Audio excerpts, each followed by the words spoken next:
Senator Lacson is frustrated. He's not stressed. Sanay sa stress yun eh.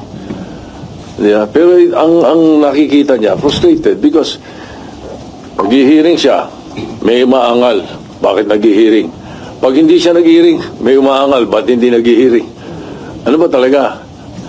Diba? So, and then I think the way he ran the Blue Ribbon Committee hearings were very good.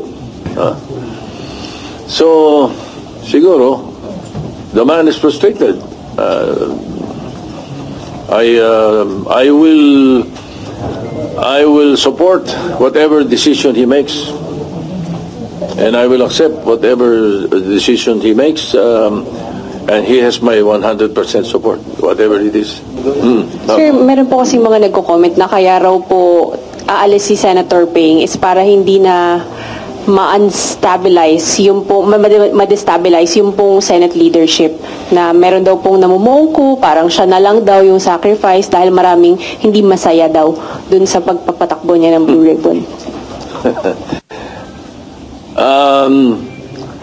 You know, everybody's entitled to his own opinion, so whatever they say, it's up to them if that's their opinion. But as far as I'm concerned, and my opinion is, the Senate is stable, both majority and minority.